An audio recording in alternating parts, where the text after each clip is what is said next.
Shalom Bapak Ibu Saudara-saudaraku yang terkasih dalam Tuhan Yesus Kristus.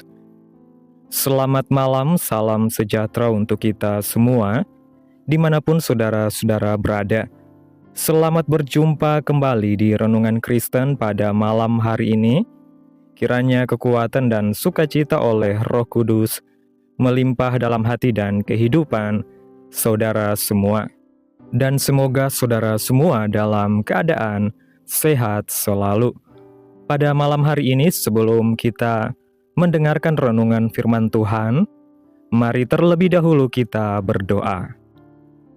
Terima kasih ya Bapa di dalam kerajaan sorga, Allah yang kudus dan kekal, Bapa yang mulia dan ajaib, Allah yang kami tinggikan dan kami agungkan, di dalam nama Tuhan Yesus Kristus. Kami mengucap syukur ya Tuhan, oleh karena pertolongan-Mu di sepanjang hari, kami boleh dimampukan Tuhan untuk melewati hari ini, melakukan segala tugas dan tanggung jawab kami, mengerjakan segala aktivitas kami dengan pertolongan Tuhan. Saat ini ya Tuhan, kami akan mendengarkan firman-Mu. Berilah kami pengetahuan dan bimbinglah kami, agar apa yang Engkau firmankan dapat bekerja sesuai kehendak-Mu. Bukalah hati dan pikiran kami ya Tuhan, untuk dapat memahami dan menerima firman-Mu dengan baik. Kiranya firman-Mu ini dapat kami lakukan di dalam setiap kehidupan kami, dan menjadi berkat bagi hidup kami. Berfirmanlah ya Tuhan, kami sudah siap menerima firman-Mu. Di dalam nama Tuhan Yesus Kristus kami berdoa. Amin. Bapak Ibu Saudaraku yang terkasih, ayat renungan kita pada malam hari ini terdapat dalam kitab Kolose pasal 2 ayat 6 dan 7 yang berkata demikian. Kamu telah menerima Kristus Yesus Tuhan kita. Karena itu hendaklah hidupmu tetap di dalam Dia. Hendaklah kamu berakar di dalam Dia dan dibangun di atas Dia. Hendaklah kamu bertambah teguh dalam iman yang telah diajarkan kepadamu, dan hendaklah hatimu melimpah dengan syukur. Bapak Ibu Saudaraku yang diberkati Tuhan, mungkin kita pernah merasakan yang namanya ikan asin. Sebagai orang Indonesia, tentu sebagian besar kita pernah makan yang namanya ikan asin. Tahukah Bapak Ibu Saudara bahwa ikan asin ternyata bukan ikan segar yang langsung didapat dari laut, kemudian dimakan. Tetapi ikan asin adalah hasil dari proses pengawetan dengan penambahan garam. Dan yang menarik, Bapak Ibu Saudara yang diberkati Tuhan, bahwa sebenarnya daging ikan laut itu sebenarnya tidak asin. Memang secara logika, ikan laut seharusnya asin, karena air laut asin. Tetapi mengapa ikan laut tidak asin? Ternyata ikan mampu memisahkan garam dari air laut yang masuk ke dalam tubuhnya. Karena ikan memiliki sejenis sel yang disebut ion site di dalam insangnya. Sel ini aktif bekerja memompa garam untuk keluar dari tubuh ikan. Karenanya, meski hidup di laut dan meminum air laut, ikan laut tidaklah asin. Dari gambaran cerita ini sebenarnya sebagai anak-anak Tuhan yang hidup dalam dunia ini, namun kita tidak hidup dengan cara dunia, namun dengan cara yang sesuai dengan kebenaran firman Allah. Kita diibaratkan seperti ikan yang berada di dalam laut, tetapi kita seharusnya tidak asin atau mengikuti rasa air laut. Menerima Yesus sebagai Kristus dan Tuhan dalam hidup kita, artinya kita percaya bahwa Yesus telah mati untuk menebus dosa dan bangkit untuk memberi hidup yang kekal kepada kita. Kita menerima karya Yesus dengan iman dan percaya kepadanya. Kemudian, kehidupan seseorang yang percaya kepada Kristus adalah menjalani kehidupan yang baru, yang mencerminkan imannya kepada Tuhan Yesus sesuai dengan apa yang Yesus ajarkan dalam kehidupan kita. Nasihat Paulus ini berguna bagi jemaat Kolose saat mereka sedang terancam oleh ajaran sesat yang berusaha untuk membelokkan iman mereka untuk tidak sepenuhnya berpaut kepada Tuhan. Tidak masalah hidup sebagai orang Kristen, tetapi tidak salah juga untuk mengikuti cara-cara dunia. Inilah kesesatan yang sedang dihadapi jemaat Kolose pada waktu itu. Namun bagi kita saat ini pun nasihat Paulus penting untuk dipegang karena Yesuslah sumber hidup kita dan dasar bagi kehidupan kita satu-satunya. Marilah kita tinggal tetap di dalam Tuhan. Pengakuan iman harus berbanding sejajar dengan perbuatan kita. Ayat perenungan kita mengajarkan kehidupan yang bersekutu di dalam Kristus. Perbuatan setiap orang percaya seperti cermin. Apa yang dilakukannya harus sesuai dengan imannya kepada Tuhan Yesus. Adakah kehidupan kita sudah menjadi cermin Kristus? Dengan kata lain, orang lain bisa melihat keberadaan Tuhan dalam kehidupan kita. Rasul Paulus memberikan penjelasan yang rinci mengenai ciri-ciri orang yang hidup bersekutu di dalam Kristus. Yang pertama, membangun hidupnya dengan dasar yang teguh. Dasar yang teguh adalah berakar atau tertanam kuat di dalam tanah atau pondasi yang tertanam sangat dalam sehingga kokoh berdiri. Dasar yang teguh ada di dalam Kristus sendiri. Rasul Paulus membangun dasar hidupnya yang teguh di dalam Kristus, bukan materi atau uang atau hal-hal duniawi lainnya. Demikian juga kehidupan kita. Orang yang membangun hidupnya dengan dasar yang teguh di dalam Kristus tidak akan mudah goyah oleh perubahan zaman, tekanan lingkungan, godaan dosa, maupun tawaran kenyamanan dunia yang terlihat menarik. Sebab ia menyadari bahwa segala sesuatu yang ada di dunia ini bersifat sementara dan dapat lenyap sewaktu-waktu, tetapi Kristus adalah dasar yang kekal dan tidak pernah berubah. Sehingga ketika badai persoalan datang menghantam, ketika kegagalan, kekecewaan, bahkan penderitaan mencoba meruntuhkan keyakinan kita, kita tetap berdiri teguh karena pondasi hidup kita bukan dibangun di atas perasaan, keadaan, atau pengakuan manusia, melainkan di atas kebenaran firman Tuhan yang hidup dan berkuasa. Dan dari dasar yang kuat inilah kita belajar untuk tetap setia, tetap taat, dan tetap berharap hanya kepada Tuhan dalam setiap musim kehidupan yang kita jalani. Yang kedua, bertumbuh dengan dasar yang teguh. Seperti pohon yang berakar kuat, batang dan dahan-dahannya bertumbuh semakin tinggi dengan akar sebagai penopang yang kuat. Begitu juga orang yang hidupnya bersekutu di dalam Kristus. Dia bertumbuh semakin dewasa dengan topangan atau pondasi yang kuat di dalam Kristus. Pertumbuhan rohani yang sejati tidak terjadi secara instan, melainkan melalui proses panjang yang melibatkan ketaatan, ketekunan dalam doa, kesetiaan membaca dan merenungkan firman Tuhan, serta kerelaan untuk dibentuk melalui berbagai pengalaman hidup, baik yang menyenangkan maupun yang menyakitkan. Karena justru melalui setiap proses inilah akar iman semakin menghunjam ke dalam Kristus dan kehidupan rohani semakin kokoh.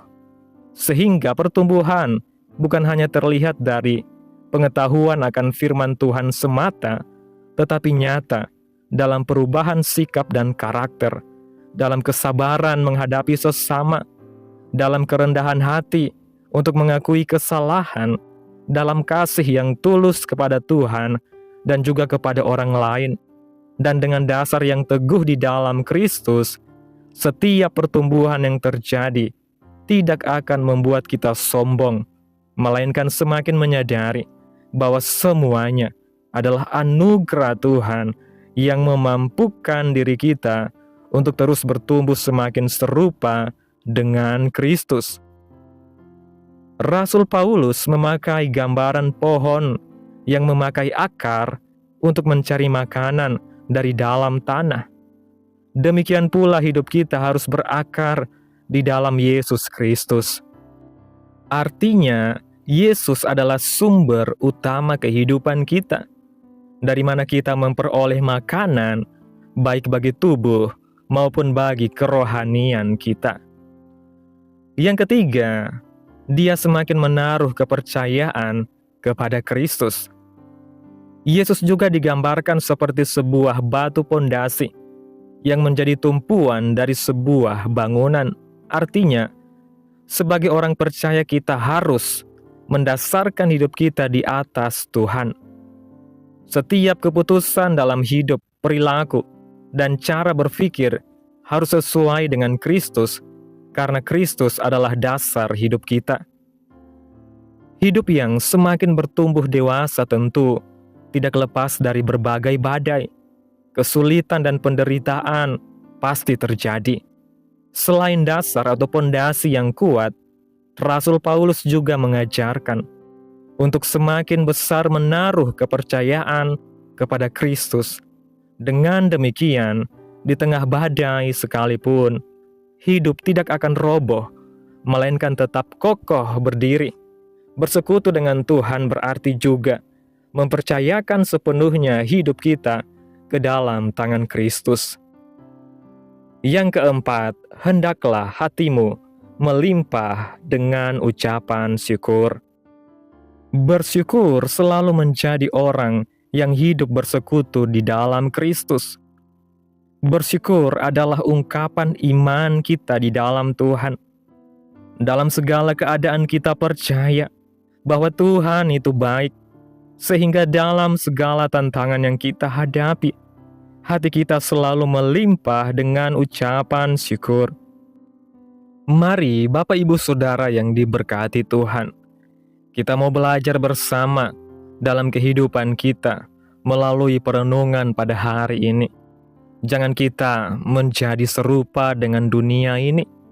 Walaupun kita hidup di dalam dunia ini, kita harus menjadi cermin Kristus dan memunculkan karakter Kristus dalam kehidupan kita. Jangan kita terbawa arus dunia. Jangan kita mengikuti arus dunia ini, sehingga kita menjadi sama rasa dengan dunia ini.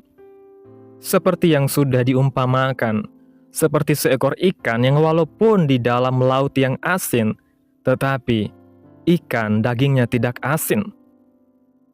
Hidup dalam dunia tidak berarti harus sama dengan cara dunia ini bertindak, tetapi kita harus bertindak sesuai dengan kehendak Kristus, karena kita hidup di dalam Kristus. Teruslah bertumbuh dalam iman kita.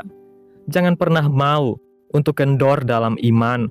Dunia akan terus berusaha mempengaruhi kita jika kita tidak memutuskan untuk memperteguh iman kita kepada Tuhan. Lambat laun kita bisa terseret dengan arus dari dunia ini. Kiranya Roh Kudus menolong kita semua. Mari kita mau dengan sadar membawa diri kita untuk bertumbuh dalam iman kepada Tuhan Yesus.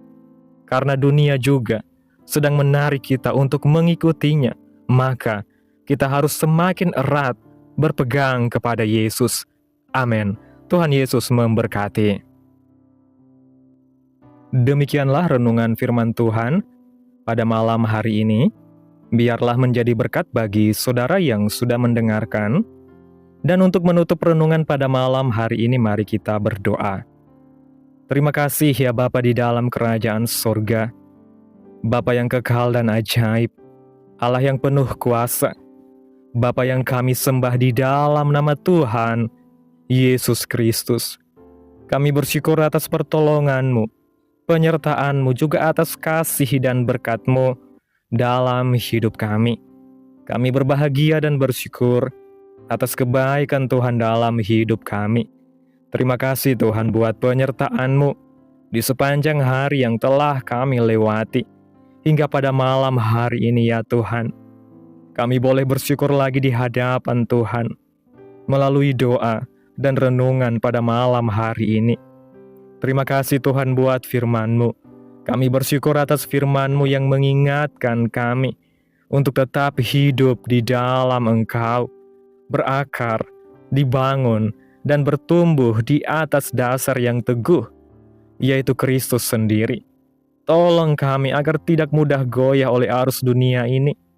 Mampukan kami untuk terus bertumbuh dalam iman, semakin percaya sepenuhnya kepada Tuhan dalam setiap keadaan, baik dalam suka maupun duka.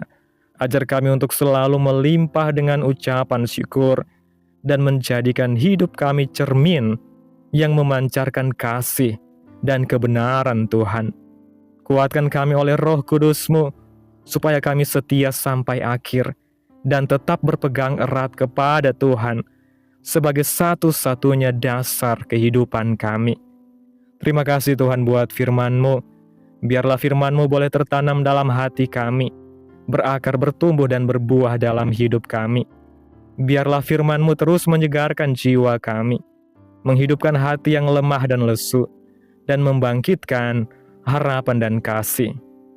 Berkati umat-Mu yang sudah mendengarkan firman-Mu hari ini. Berkati di setiap saat, tempat, dan kondisi hidup umat-umat-Mu, agar senantiasa selalu merindukan dan membutuhkan firman Tuhan sebagai pelita kebenaran yang memerdekakan dan penghiburan yang menguatkan. Ajarilah kami bahasa firman-Mu dan bimbinglah kami untuk selalu hidup sesuai kehendak-Mu agar kami selalu dekat kepada-Mu. Kiranya Engkau terus memberkati kehidupan kami ya Tuhan, keluarga kami, sanak saudara kami, daerah tempat tinggal kami, bangsa dan negara kami, pemerintah-pemerintah kami. Biarlah semuanya dalam perlindungan Tuhan, dan kiranya damai dan sejahtera-Mu serta keadilan Tuhan terjadi atas bangsa dan negara kami, dan jadilah sesuai kehendak-Mu yang terbaik dalam kehidupan kami, anak-anak-Mu. Hamba berdoa ya Tuhan buat umat-umat-Mu yang sudah mendengarkan renungan firman Tuhan pada hari ini, yang saat ini sedang mengalami sakit penyakit, pergumulan masalah, kebutuhan ekonomi. Kiranya Tuhan menjamah kehidupan umat-umat-Mu, sembuhkan sakit penyakit umat-umat-Mu Tuhan, pulihkan keadaan umat-umat-Mu ya Bapa. Berkati perekonomian umat-umat-Mu, serta Tuhan berikan jalan keluar dalam setiap pergumulan masalah yang umat-umat-Mu sedang hadapi. Dan ajarlah kami ya Tuhan untuk selalu berharap dan percaya sepenuhnya hanya kepada Tuhan Yesus. Pada malam hari ini ya Tuhan, kami akan beristirahat dalam tidur kami. Tutup bungkus kami oleh kuasa-Mu. Hindarkan kami dari segala kecelakaan, mara bahaya, sakit penyakit, orang-orang jahat, kuasa-kuasa kegelapan iblis, bencana-bencana alam, hal-hal yang tidak kami inginkan. Tuhan singkirkan, Tuhan jauhkan, Tuhan hancurkan, hanya di dalam nama Yesus. Kiranya Engkau sertai dan lindungi kami di sepanjang malam ini ya Bapa, sehingga kami boleh bangun besok pagi dengan tubuh yang sehat, kuat, dan diberkati Tuhan. Terima kasih ya Tuhan Yesus yang baik. Inilah yang menjadi doa kami. Mari bersama kita berdoa. Bapa kami. Bapa kami yang di sorga, dikuduskanlah nama-Mu. Datanglah kerajaan-Mu. Jadilah kehendak-Mu di bumi seperti di sorga. Berikanlah kami pada hari ini makanan kami yang secukupnya, dan ampunilah kami akan kesalahan kami, seperti kami juga mengampuni orang yang bersalah kepada kami. Dan janganlah membawa kami ke dalam pencobaan, tetapi lepaskanlah kami daripada yang jahat, karena Engkaulah yang mempunyai kerajaan, dan kuasa, dan kemuliaan, sampai selama-lamanya. Amin. Terimalah berkat Tuhan. Tuhan memberkati engkau, dan melindungi engkau. Tuhan menyinari engkau dengan wajah-Nya, dan memberi engkau kasih karunia.